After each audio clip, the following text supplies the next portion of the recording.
Okay, so good evening and welcome to a very special ELT Time MENA. And tonight we're all here together to celebrate the International Day of Education 2022.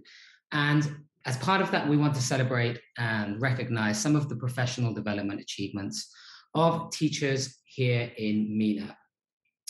Now, we have the chat box, so anybody can write comments. You can give some feedback. If you want to answer the questions yourself, please feel free. It'll be really good to hear from you. Mohammed Galal, it's lovely to hear from you. I do have some stuff from you. For those of you who have not joined us before for an ELT Time MENA, so this is our coffee break style advancing learning podcast series.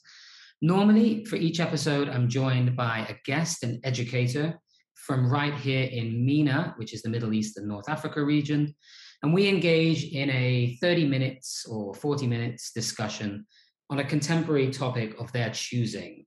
And we usually do it over a nice cup of tea. I do have my tea, actually. It's here. It's a fruit tea because it's the evening. But today I am joined by not one, but I'm going to be joined by 6 teachers. So I think we should all put our hands together for tonight's special guests. I'll give them a little cup myself. Welcome to each and every one of you. A couple of people might not have joined yet. I'm trying to see at the bottom. But joining us tonight will be Ben Daoud, Nadif, joining us from Morocco. We have Maryada Varalakshmi Eswari from Bahrain. Sorry, Maryada, your name is a long one, but I hope I got it right. We also have, I'm going to move to, yep, here we go. You can see their names. We have Mohammed Zouli also joining us from Morocco.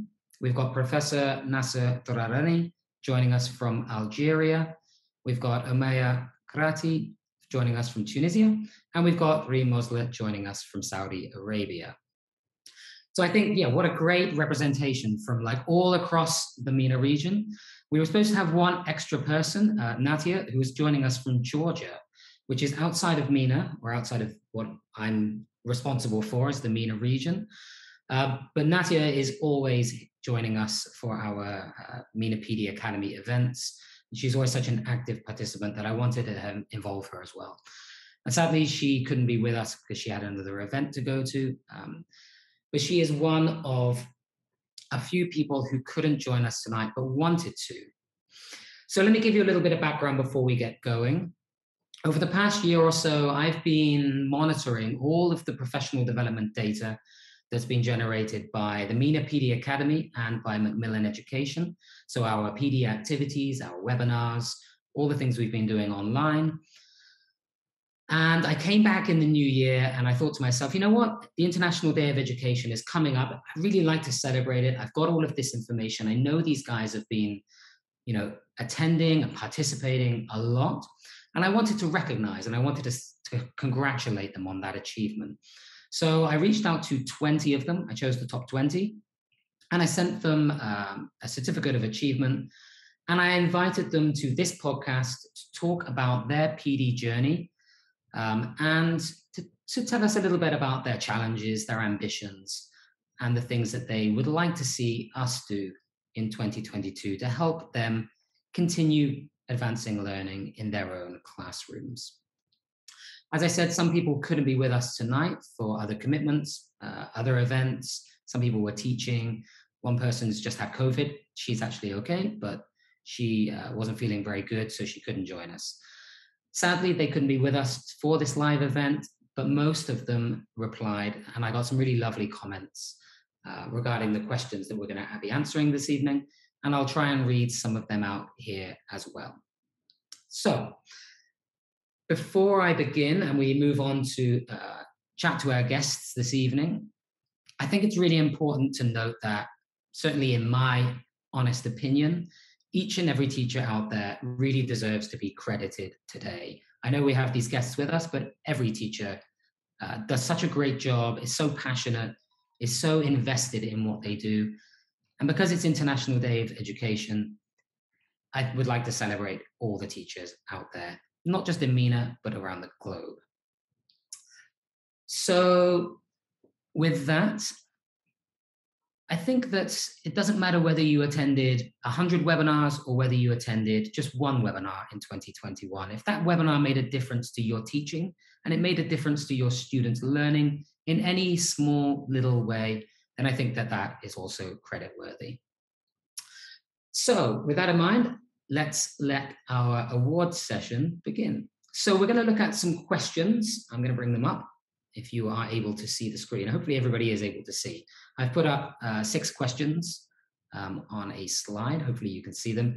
If you want to give your own answers to these questions, please feel free to use the chat box.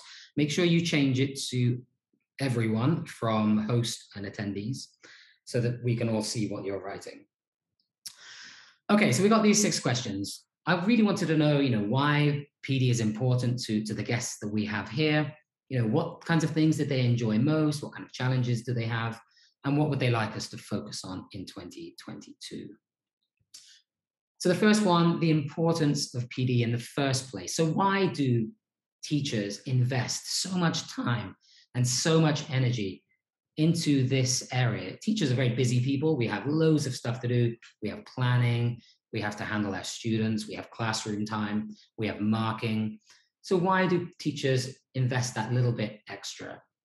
Now, we got some really lovely answers. For example, Maria Ellen Grace Talib in Saudi Arabia, which I think is a colleague of yours, right, Reem? Yeah. Yeah. She's one of my teachers. I'm her head. Yeah. She's one. She was joined first with you for Saudi Arabia. So the two of you, but she couldn't be with us. But she says professional development enables her as a teacher to develop her knowledge and skills that she needs to address students' needs. So yeah, improving knowledge, improving skills, but ultimately, it's doing that for the benefit of her students, which I think is really lovely. Putting the students first.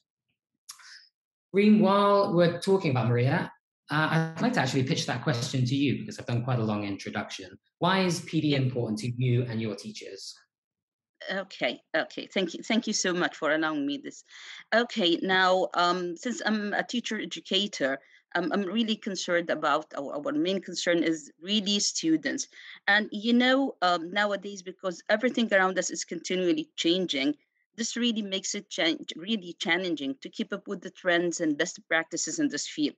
So the professional development for me, firstly, and then for my teachers, really turns teachers into stronger and more fitting teachers by allowing them to produce useful and personalized lessons for the students today.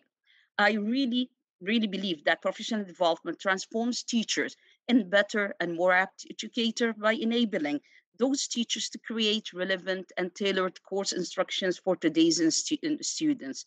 So teachers, they learn better ways to teach by really professional development. They discover new teaching strategies.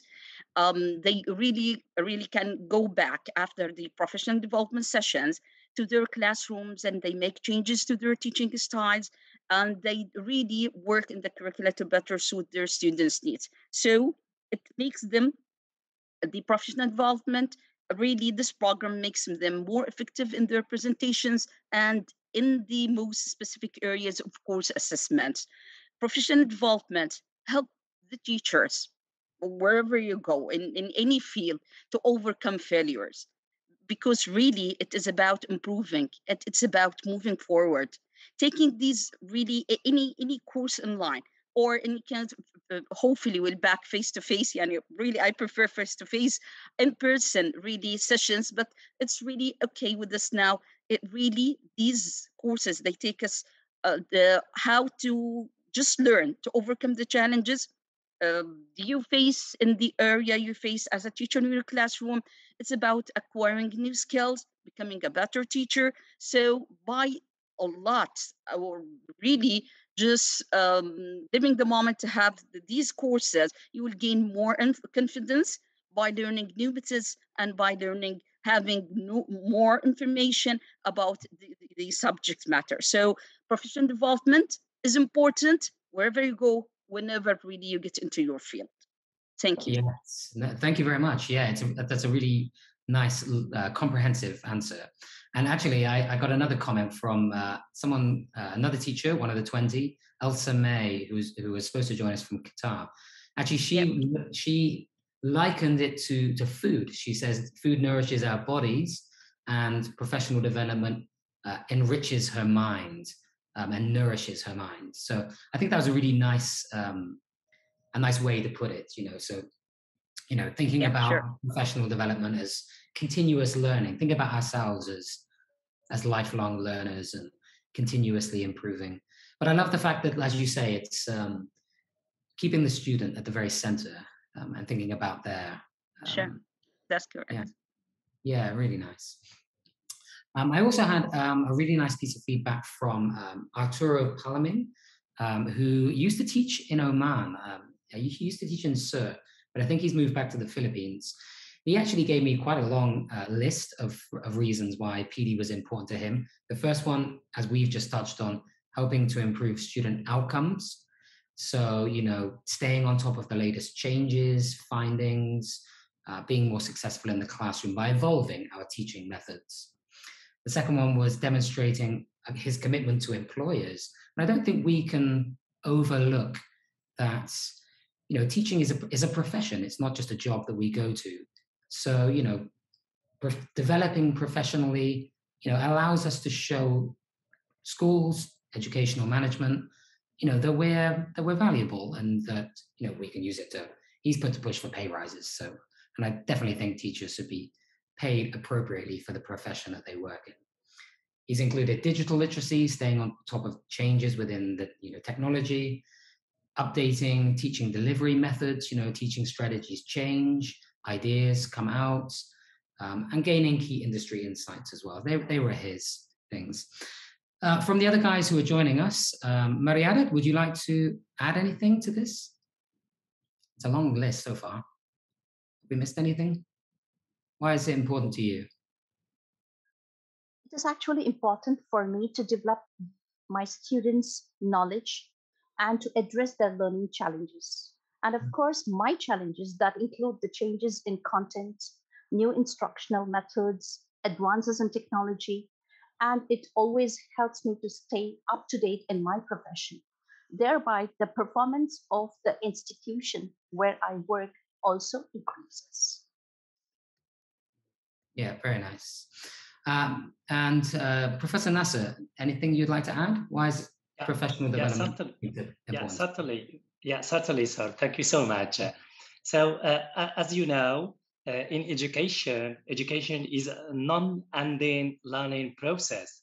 So, in education, the term effective or great professional development is used in reference to a wide range or a variety of specialized training to help teachers or educators and also at the same time learners improve their professional knowledge, skills, and then competence, and finally to get or to reach their effectiveness using a variety or innovative strategies in learning processes in order to reach their different types of learning outcomes.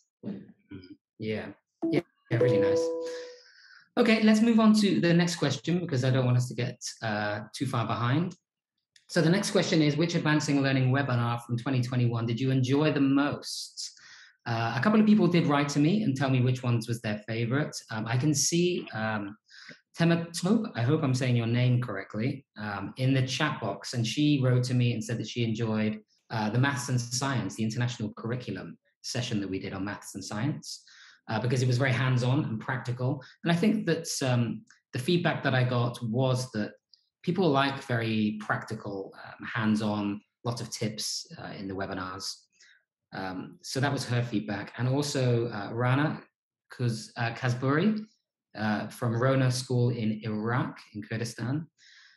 She really liked the designing your ideal learning space and the project-based learning back-to-school sessions that we did. And she actually sent me a really nice video of her students engaged in the Design Your Ideal Learning Space project, which I really liked, and maybe I will post that on the Facebook group. Mohammed, I haven't got to you yet. What was your favorite webinar from 2021? Did you have one? Sorry, but you didn't ask me about the question why professional development is important for me. Yeah, go for it. You can And I had written. Yeah, thank you. Education is a never-ending process. It doesn't stop after earning a degree and starting a career. Through continuing education, career-minded individuals can constantly improve their skills and become more proficient at their jobs. In the field of K-12 education administration, it's particularly important for school administrators to encourage teachers to pursue professional development, not only to ensure the best learning outcomes for their students, but also to be more effective and satisfied in various other aspects of their work. So that's for me through PD students. Yeah, I think that's nice. Yeah, bringing that kind of pleasurable aspect into it. Yeah, really. Have better learning outcomes. Teachers learn better ways to learning and applying skills to continue their education. Teachers gain knowledge and industry insights. Yes. That's yes, absolutely. My answer for the question. Yeah, perfect. Excellent. So the second question, which was your favorite webinar, would anybody like to answer? I'll open it up to the whole floor, actually, if anybody would like to take that question. Did anybody have a favorite? Yeah, please, sir. Yeah, Nasser, go for it. Yeah, thank you so much. So really, from MENA Professional Development Academy community organized by Macmillan Education from their webinar series, really from these types of webinar series, for me, from my experience, so certainly I expanded my prior and new knowledge, and I created or I built many different types of skills, upskills and subskills in my learning and teaching at my university. First element. Second element, from your webinar series, I boosted my confidence and my credibility in learning and teaching. Third element,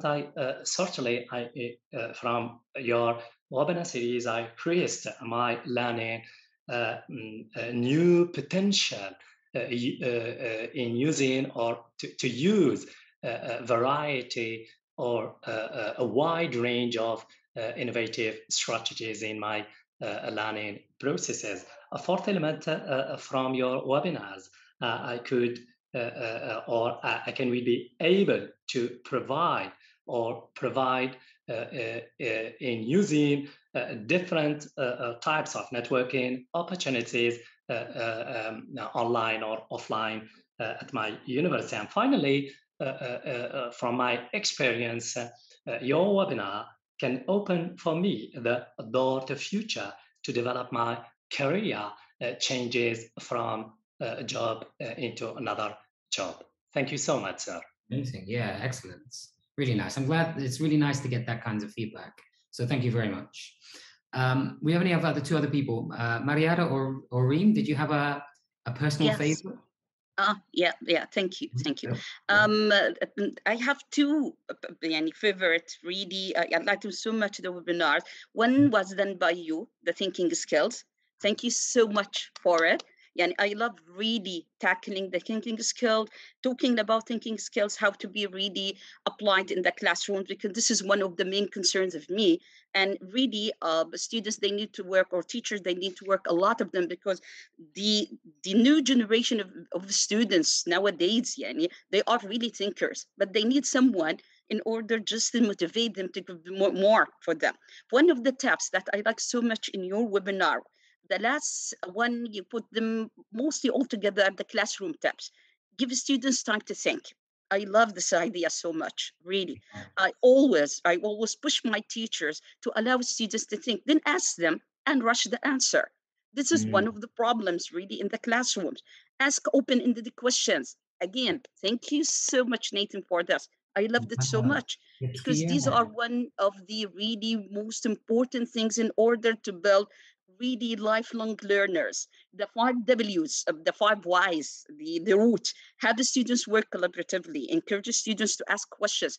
I love them so much. These are the tips that I insist in every meeting with my teachers. I always push them whenever I go and observe their classes in order to go for these really 6 most points that really mentioned in your really thinking skills webinar. Now, the second webinar that I like really, it was so beautiful, the dual approach. The dual approach for really, because we teach global stage in our school, there were so many points that I love so much. The points that really, I really focus a lot on them, and I really, hopefully teachers, they use them. And this is really, this is the inductive, I'm talking about the inductive approach. And this is one of the most really difficult approaches to be used in the classroom, not because it's a complicated approach, no, because teachers, they need to give some kind of effort in order to apply it, because they are reversing the whole strategy, they are reversing the teaching process that they are used to use. They are really used to use something that really to push them out of their comfort zone. So what they are doing now, they are thinking at the same time with the students, they are pushing the students to apply in the classroom. Application is very important. Using the high order thinking skills of the heart is very important. Thank you so much, Nathan, for the thinking skills. I loved it so much, really. Amazing. Yeah, that's such lovely feedback. And there's something so key in there, because the tip itself, giving students more time to think. Yep. It's not just about the tip itself. It's about, from the student's point of view, it's about, in fact, for both the student and the teacher, it's about confidence, right? And a lot of professional, when we go back to the first question about why professional development is so important, it's about developing confidence for the teacher, because the teacher needs to have confidence to be able to give students more time to, for example, to think. Because there's a panic, isn't there? That you ask them something, they don't immediately answer, you kind of panic, and you kind of, okay, I'll need to move on to the next student. But then you're also not helping the students develop their confidence. They're not able to say, well, I wasn't given the chance to answer because I didn't have time to think, which means I obviously don't know the answer. But actually, maybe with a little more time, the answer might have come out, and then they would have felt confident, and that snowball continues. I think it's such a lovely example that you've brought up. So thank you. And you're going to be very happy, because we've got, in a couple of weeks, another global stage session, and I'm going to be doing that one. And it's going to be all about literacy. So the entire literacy learning. Wow. I love reading. The global stage is very beautiful, really textbook, full of fiction. I love fiction so much, Yani. This is one of the best. Yeah, we're really going to be looking at all of those kinds of stories and how to utilize them as much as possible. Yeah, great. I love this. A little bit. But thank you. That's so nice to get that kind of feedback. Maryada, before I move on, did you have a favorite webinar? You're teaching a different age group, so I imagine you prefer a different webinar. My first most preferred webinar was on thinking skills. And I gained a lot from that. And I totally agree with Ms. Reem. Critical thinking skills are really essential, especially when we conduct a reading lesson, where the trainees need to apply their logical, analytical, and critical thinking skills in answering open-ended questions. And it was really impressive. The second most impressive webinar that I attended was project-based learning. Since we are implementing project-based learning in our curriculum, it has really been very useful to me in designing the assessments.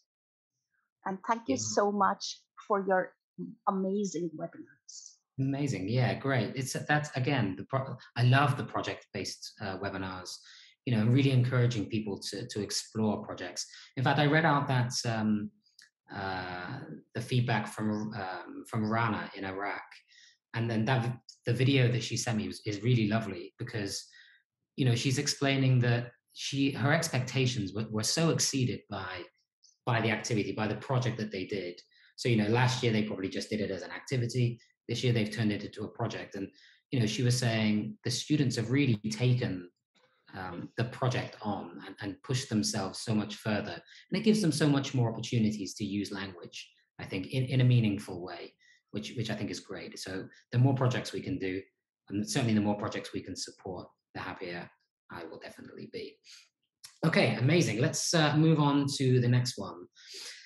I think we've talked a little bit about questions 3 and 4. So let's think about the year ahead. And let's go back to Professor Nasser. What's going to be your PD focus for this year, for 2022? What kinds of things would you like to focus on and learn about? I think so. It's time to change our teachers and learners their manner of thinking from linear thinking into matrix thinking. So we need to use a variety or range of innovative strategies such as problem-based learning, team-based learning, concept mapping, scaffolding, and so on. So as you know, there are four broad categories of learning using artificial intelligence, both machine and deep learning. First type is supervised learning, and then unsupervised learning. A third element about supervised learning, and finally reinforcement learning from our mistakes or errors. So there will be 4 principal components category of learning. In the near future as follows. First, so we need to expand our knowledge, new knowledge with different types of skills using certainly innovative strategies. And then we need to use a variety of innovative strategies from rote learning into active learning. And a third element,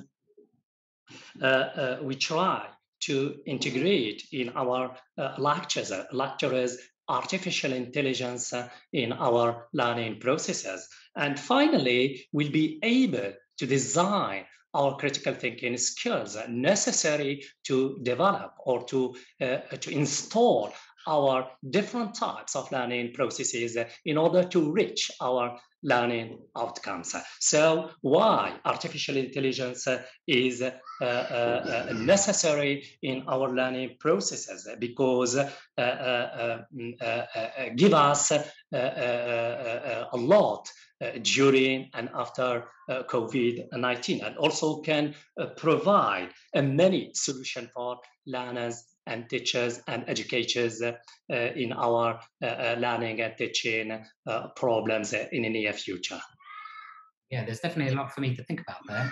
So, and I guess I'm not an expert when it comes to artificial intelligence, but figuring out how to adopt that, in what capacity it can be adopted, and certainly, as we spoke before about, digital skills.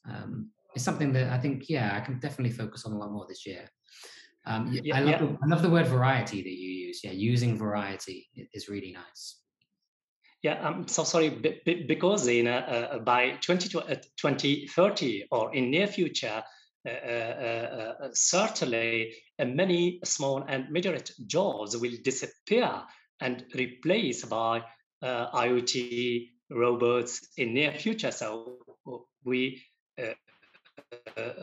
I think it's time to prepare our students as a human to fight students as robots and IoT in near future.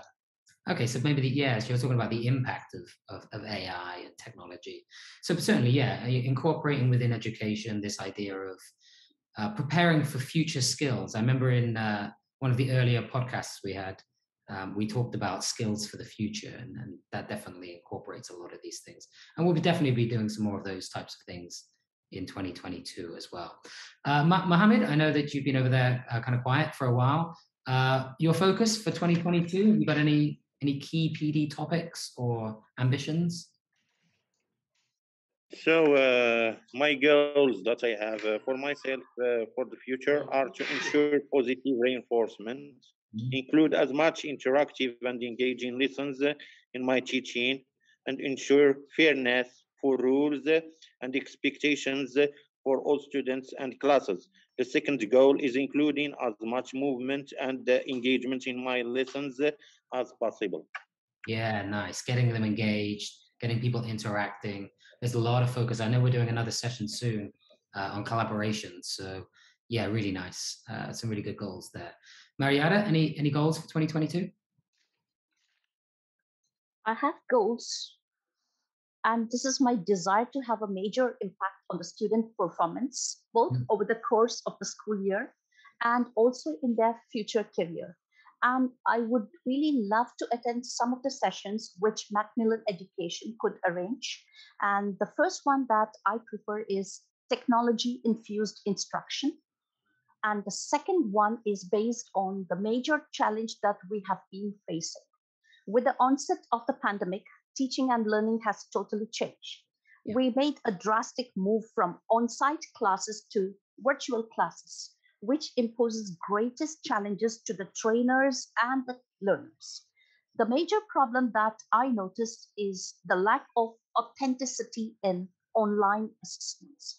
So I would really love to attend one of those sessions if Macmillan Education could arrange on the topic authenticity and online assessments. Yeah, And the second one that I prefer is improving student engagement in online classes. Often we notice that the students log in just for attendance purpose, and we don't find any participation from some students, not all, from some. So in that case, I prefer to attend some webinars based on student engagement in online classes.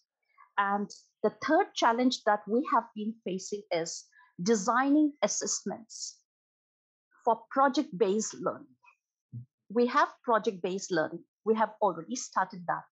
But designing assessments is one of the greatest challenges. Not only I, even my colleagues would be interested in attending webinars or face-to-face seminars on these topics, which would really help us to perform well in our classes. Yeah, they're really nice suggestions, and I will definitely make notes of all three, actually. They're all very nice. And lastly, Reem, any PD topics you'd like to see for 2022? This is the basic, one of the most really points that I'm really focusing on nowadays. We are giving a lot of sessions for teachers how to teach, what are the approaches to follow when they teach vocab, when they teach the different skills in the classroom. We are moving from this to effective learning environments. Effective learning environments where we are moving from the teacher, the focus on the teacher, to the focus on the students. Because really, this is one of the most challenging areas of learning and teaching. We want to improve the learning outcomes. I need to search a lot in order to find different ways how to really work on personalizing teaching, to work more on differentiation. I need to guide my teachers into diversifying the teaching and keeping it simple at the same time. Yeah, we need to have a balance there. And sometimes it's really hard to find. So balancing the different learning needs of the students, this is very, very important. I need them to inspire the students to be more self-directed, to really to ensure that the learning takes place in a more really less tense, less pressure environment. Whenever you just second one of the teachers classes, if you just move into the teachers classes nowadays, after the education disruption, after the long days staying at home, we are facing something, or we are dealing nowadays with something, right? It's just, I might call it a silent class. This is one of the most challenging, really. So I'm working my best in order to go for the challenges, for the things that really my teachers are facing, what I'm really going to tell them. So effective learning environments, I might find the solution there. Yeah, and I like the talk about balance. The need for balance is so important. I think it's all very well to take on new ideas, but balancing them out with the time and the energy that it takes to incorporate them is difficult for teachers. So Yes. yeah, providing some support around that. Yeah, I really like your ideas, and I would definitely, again, take them on board. I like what you were saying about supporting teachers with, yeah, it was about, some part of it was about making students more independent, but there was something in there, it sounded a little bit like helping to help teachers promote student-generated content. It sounded like you were kind of moving towards this idea of can students generate their own content and direct their own learning in that way. Maybe we can explore something around that. That sounds really nice. Yeah, really nice. So there's loads of great ideas for the year ahead. Probably some of that will need to go into 2023 because there was a lot of great ideas there, but a lot of work. And we're coming to the end. We've got about 5 more minutes. So I'd like to move on to the last question about teaching tips. It may be one that you've picked up from a webinar, or it may just be your favorite teaching tip that you give to your colleagues or people that you meet when you're out and about. Who would like to go first? Maryada, you're the first person on my pictures. Would you like to go first? What would be your top teaching tip if you were just to meet a colleague this evening for a coffee and they said, can you just give me a tip to help me this week? What would you give them? I just shared one of these with my colleagues at work today. Good. And that was to change the method of assessments. In the previous semester, he had assigned a normal test, the routine type of test with reading comprehension, vocabulary, grammar, and writing. I just suggested that it's better to go or opt for project-based learning. That would really enhance the future career of our students, and they would really learn through hands-on experience. Yes. So that was the suggestion that I had given to one of my colleagues today, to switch on to project-based learning, where we send our students out of the class into the real workspace where they try to contact different employees and the owners of the organization. They get to know a lot, and they base their writing based on their communication with the organization. Yes, I love it. It sounds really nice. So yeah, what a great tip. Think about project-based learning, not just for content, but for assessment as well, and use it as a way to have assessment inform future areas or aspects of learning. It's really nice. Yeah, what a great tip. Professor Nasser, would you have a tip for anyone? Yeah, certainly, sir. Thank you so much again. I think learning new scientific theories in order to expand new knowledge or learning. For example, how to teach or learn a new subject area, content, and a new concepts more effectively. So certainly, we need to use artificial intelligence through active learning, such as PBL, TBL, concept mapping, and etc., in order to help our teachers first, and second, our learners to create their own learning processes in order to reach the self-directed learning in different type of sciences in near future. Yeah, that's a nice tip as well. Yeah, really nice. Very engaging kind of tip.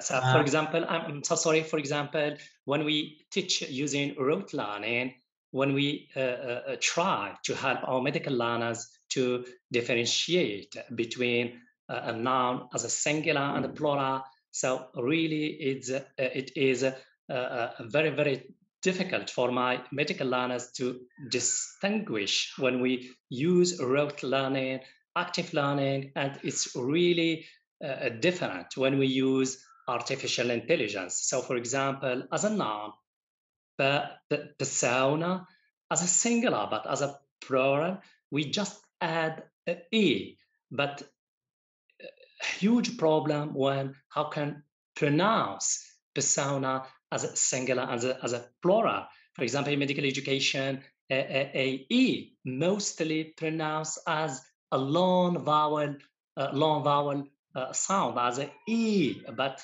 when we try to learn, my medical learners, persona as a singular, but as a plural, just we add E, but the pronunciation is different when we have a rule in general rule. So persona, personae. So when we use artificial intelligence, it's easy to predict our spelling and our pronunciation. Okay, so interesting. Yeah, have to learn more about this.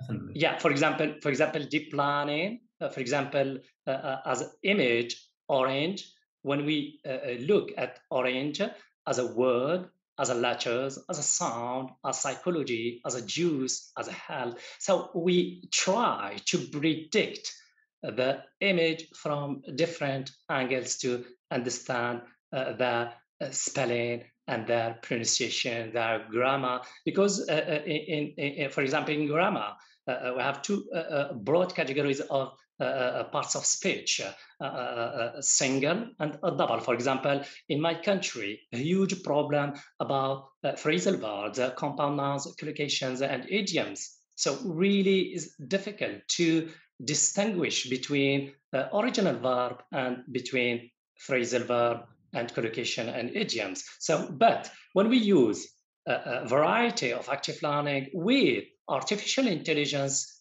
with rote learning, it's really easy to predict our pronunciation, our grammar, our building vocabulary, so on.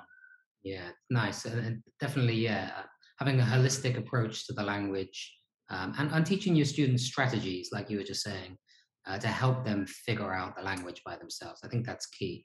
We might have lost Mohammed. Reem, any top tips for teachers for 2020? Okay. Yeah, okay. The first thing I need just to tell teachers, go above and beyond subject area knowledge. We know that the curriculum goes beyond just subject area knowledge to concepts and approaches to teaching. We should always be constantly figuring out the new ways to engage our students, whether that's including the latest developments in the field or ready for ways to interact across fields to fully explore a concept through the lens of the multiple subject areas. While it's important for you teachers to be able to teach about the latest advances in the subject area, it's even more important for you to always be learning about the new ways to help students succeed. This is something, the first really number one for us in order to help our students succeed. Always I tell the teachers, or one of the tips that I already to improve the students' outcomes, I tell my teachers, continue learning to better yourself. Keep up with the times, never stop learning. Don't let, and always, I always tell them, and mostly at the end of the week, don't let work overshadow your personal life. Always remember your motivation and you are on the right track. Yes, and that's some really nice tips. Look after yourselves is a really nice one. And I really like that, okay, COVID's been really bad, but one of the side effects has been this increased focus on teacher well-being. That hasn't always been there. There's been a lot of, it's been hidden from view. People have never really liked to talk about it, but it's an important aspect of, of teachers' development professionally, but also personally and emotionally, spiritually. All of these types of things are really important because they impact and they influence the way that you interact with your students inside of and outside of the classroom, how they see you as a person, how they see you as a teacher. So yeah, I totally agree. It's a really nice tip. Focus on the well-being, and like you say, focus on continuously learning. If we go back to the words of Anna Hasper, teachers need to be lifelong learners, and the best teachers usually are always hungry for new information, new ways of doing things, new ideas, new tips from other teachers. And I think that teachers develop mostly from their interactions with other teachers. So yeah, some really lovely, some tips and comments in there from Reem. Really nice. Okay, we've come to the end of our 45 minutes, I think. And when I sent the guys who are joining us today their certificate of achievement, I told them that I had a special surprise thank you gift for each of them for accepting my invitations to join today's podcast. So I think it's now probably the right time to reveal the special something that I had in mind, because none of them know what it is quite yet, although they may have guessed if they were looking at the invitation closely enough, because we collaborated with One Stop English. One Stop English is the teacher development website for Macmillan Education, the global teacher development site. So I got in contact with the guys at One Stop English, And for the guys who are joining us this evening, we have, or they have, very generously donated a subscription for the rest of this year. So for 2022, each of you will get a one-stop English subscription. If you already have it, that's absolutely fine, because you may have already paid for it. If that's the case, then I will talk to you afterwards and you can donate it to a teacher of your choice. That's absolutely fine. That's not the only gift I have. I also have a professional development book to send to each of you as well. So an academic book from Springer Nature I have to send to you. It might be a Macmillan Education or it might be a Springer Nature book. I've got a selection of them on the shelf. So I will send each of you a teacher development, professional development academic book as well. An up-to-date one. I think it's 2020 published, so it's brand new. With that, our podcast is coming to an end. So I would like to thank each and every one of you for joining me this evening. Maryada, thank you very much for coming on the show. I hope it was enjoyable for you. I hope it was fun. And you got thank you so much, Mr. Nathan, and thank you so much for the wonderful gifts. You're welcome. Mohammed, in 2022. Well, yeah, you're welcome. Mohammed, well, thank you very much for joining us. Yeah, thank you. Thank you very much. I was pleased to join you today. It's my pleasure to be part of the professional development program of you. Wonderful. Thank you, Mohammed. Professor Nasser, it was lovely to have you on the show this evening. Thank you for all your insights. Me too, sir. Thank you so much for you and your guests. Thank you. And Reem, it's been an absolute pleasure to have you on as well. And I'm sure I will speak to you very soon, especially about the global stage stuff. Thank you. Thank you so much. I enjoyed it so much. It was really fun. Thank you. Excellent. And to everybody who has joined us this evening, thank you very much. It's been a real pleasure to have you with us. The professional development will continue. Obviously, we have the MENA PD Academy website, and I have an events page on there. I've updated January's, and I'm about to release February's as well. And of course, we have loads of stuff. February is the highlight of the calendar. We have the Global Teachers Festival, which is 2 full weeks of sessions. We also have more MENA spring sessions. We've got literacy, as I mentioned before. We've got another one on scaffolding coming up. And there's another one on differentiation that I'll be doing as well, probably in March. So we've got a load of things coming up between now and Ramadan is pushed a little bit early this year. So we're getting all the events in before the end of March. We've got loads of things coming up, and we hope you can attend as many as possible. If you want to continue your professional development this evening, I know that our collaborators, Teach Ogen, have a really interesting set of webinars going on this evening. If you go to their website, you can probably find the link to join. It's all about inclusive education. So if you want to learn about differentiation, inclusion, teaching special educational needs, they've got a selection of speakers this evening. I'm going to head over there, I think. And you guys are more than welcome to join me if you wish. For now, though, from my very special guests, the 4 of them, and very well done to all of you, again, by the way, for your commitment to professional development in 2022. And I'm sure you'll continue with that commitment in 2021, and I'm sure you'll continue in 2022. And I would like to wish you, on behalf of the MENA PD Academy and Macmillan Education, you and your students all the very best for 2022. And I look forward to seeing you all again soon.